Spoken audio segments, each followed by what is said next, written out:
इस युद्ध में कुछ ऐसे हथियार आ रहे हैं जो दुनिया पहली बार देख रही है।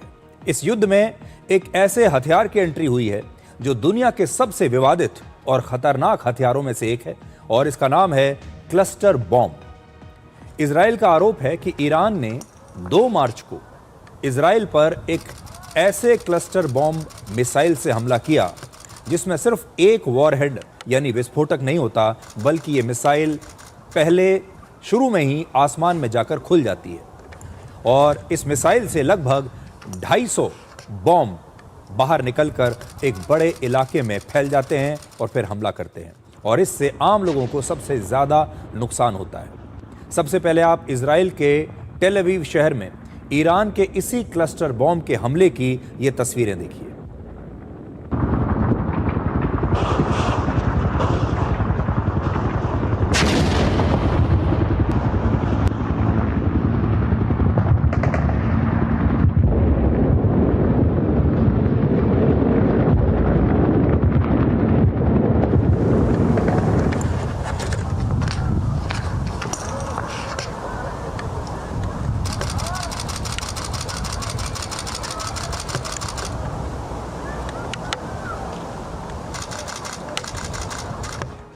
तो जो हमले की तस्वीरें हैं, अगर आप इन्हें एक बार फिर से देखेंगे और रात की तस्वीरों को अगर आप देखेंगे तो इसमें होता ये है कि एक मिसाइल है और मिसाइल आसमान में ही खुल जाती है और मिसाइल के अंदर लगभग 250 बॉम्ब होते हैं और फिर ये एक बड़े इलाके में फैल जाते हैं और फिर उस बड़े इलाके में ये जो भी उनके सामने आता है उसे नष्ट कर देते हैं। और कई बार ऐसा होता है कि इसमें जो सिविलियन इलाके हैं उसमें ज़्यादा नुकसान होता है।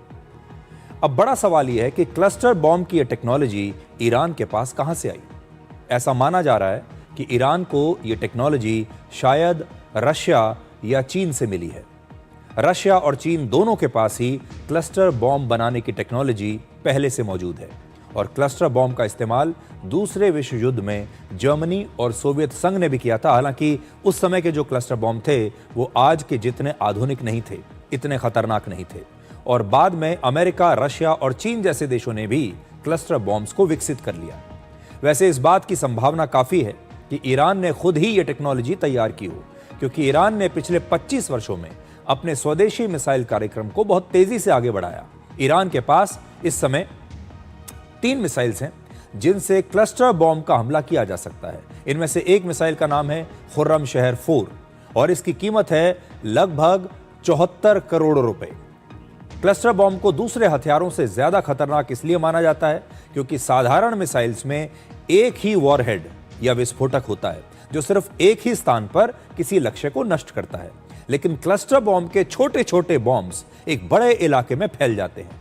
कई बार ये बॉम्ब लंबे समय तक फटते नहीं हैं और जमीन पर ऐसे ही निष्क्रिय होकर पड़े रहते हैं और बाद में आम लोग इसके हमले के शिकार बन जाते हैं, कुछ दिनों के बाद, कुछ हमलों के बाद, कुछ हफ्तों के बाद, या फिर ये भी समझ लीजिए कुछ महीनों के बाद भी ये ब्लास्ट हो सकते हैं।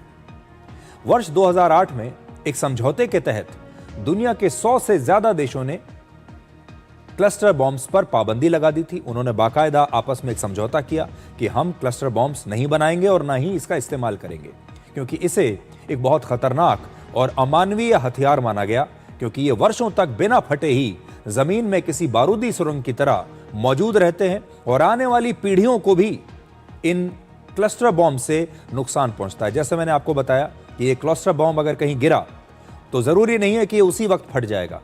हो सकता है कि कुछ हफ्तों तक पड़ा रहे, कुछ महीनों तक पड़ा रहे और कई मामलों में तो कई वर्षों तक ये ऐसे ही निष्क्रिय होकर पड़े रहते हैं और अचानक कुछ साल के बाद ये फट जाते हैं, जिससे जो सिविलियंस हैं, बच्चे हैं, महिलाएं हैं, वृद्ध हैं, इसका निशाना कोई भी बन सकता है। जब युद्ध खत्म हो गया, खत्म होने के वर्षों बाद भी यह बॉम्ब फट सकता है। लेकिन ईरान, इजराइल और अमेरिका, इन तीनों देशों ने इस बॉम्ब पर रोक नहीं लगाई थी। इजराइल के पास आयरन डोम जैसे कई और एयर डिफेंस सिस्टम हैं जो दुश्मन की मिसाइल्स को हवा में ही नष्ट कर सकते हैं, लेकिन क्लस्टर बॉम्ब का हमला इस युद्ध का संतुलन बिगाड़ सकता है, क्योंकि क्लस्टर मिसाइल एक हमले में ही हवा में सैकड़ों छोटे छोटे बॉम्ब गिरा देती है और हर एक बॉम्ब को मार गिराना किसी भी देश के एयर डिफेंस सिस्टम के लिए बहुत ही मुश्किल काम है।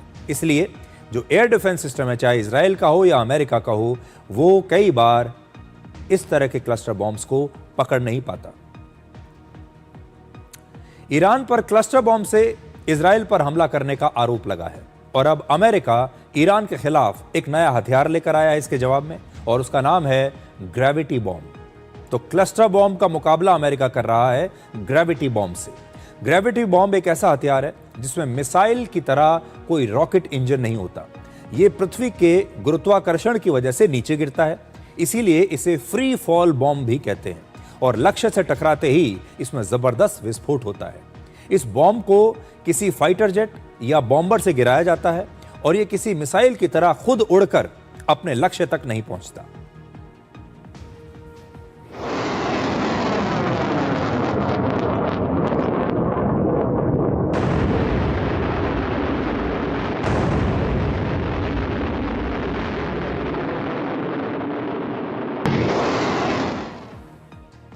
ये ग्रेविटी बॉम्ब्स अपने आकार और विस्फोटक क्षमता के कारण बहुत खतरनाक माने जाते हैं। अमेरिका के पास मार्क 80 सीरीज के 3 तरह के ग्रेविटी बॉम्ब्स हैं। ये बॉम्ब लगभग 200 किलोग्राम से लेकर 900 किलोग्राम तक के होते हैं और इनमें बहुत ज्यादा विस्फोटक भरा होता है। जब ये जमीन पर गिरते हैं तो बहुत तेज धमाका होता है, बड़ी शॉक वेव्स पैदा होती हैं जिससे आसपास की जो इमारतें हैं वो नष्ट हो जाती हैं।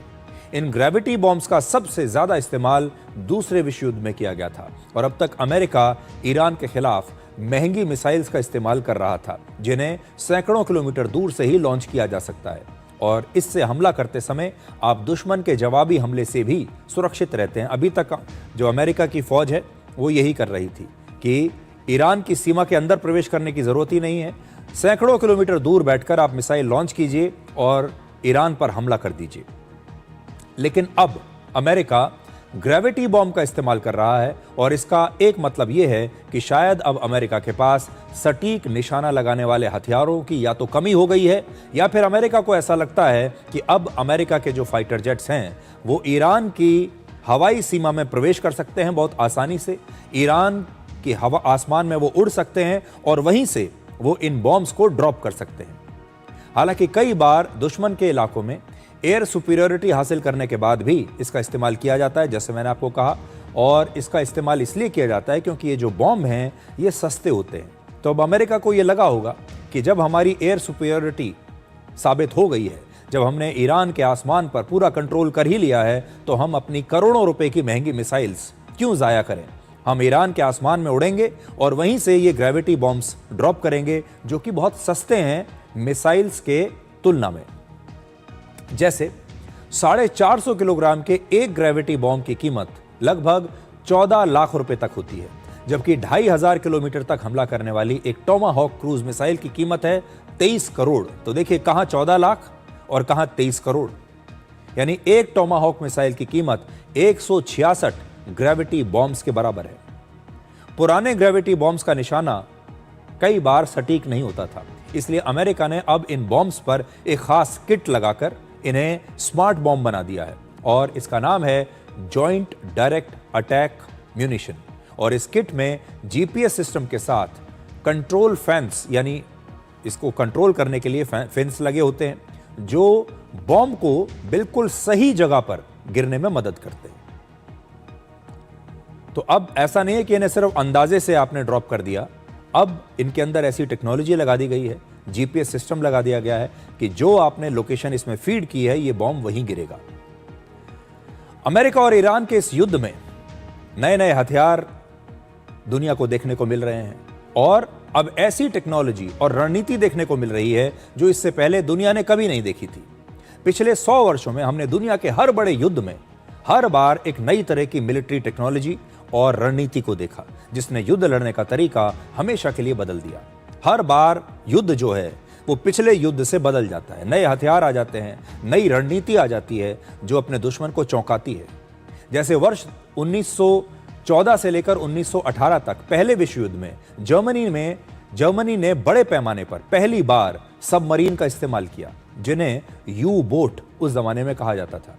ये समुद्र की लहरों के नीचे रहती थी और अचानक किसी दुश्मन के जहाज पर हमला कर देती थी। दुनिया ने पहली बार इस प्रकार की पनडुब्बियों को देखा और ऐसा ही एक हमला अमेरिका की सबमरीन ने 4 मार्च को हिंद महासागर में ईरान के एक युद्धपोत पर किया था हाल ही में। उसकी आपने तस्वीरें देखी होंगी जब हिंद महासागर में 4 मार्च को यह हमला हुआ। इसके बाद दूसरे विश्व युद्ध में जर्मनी ने पहली बार बड़े पैमाने पर मिसाइल्स का इस्तेमाल किया था। उस समय मिसाइल्स बिल्कुल नई हथियार थी, हालांकि उस जमाने में उसे मिसाइल नहीं बल्कि फ्लाइंग बॉम्ब कहते थे, और इसके हमलों से पूरे यूरोप में दहशत फैल गई थी। लोगों ने इससे पहले उड़ते हुए एयरक्राफ्ट तो देखे थे, हवाई जहाज तो देखे थे, फाइटर जेट्स जब उड़कर जाते थे, लेकिन उड़ता हुआ बॉम्ब उन्होंने पहली बार देखा। बाद में इसे मिसाइल्स का नाम दिया गया। दूसरे विश्व युद्ध को खत्म करने के लिए अमेरिका ने पहली बार जापान पर 2 परमाणु बॉम्ब गिराए, और यह भी दुनिया ने पहली बार देखा।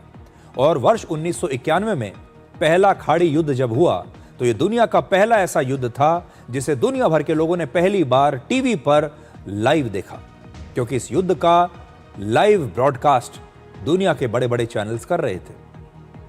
तो आप कह सकते हैं कि जो गल्फ वॉर था 1991 का, वो पहला दुनिया का टेलीवाइज्ड टीवी पर देखा जाने वाला युद्ध था।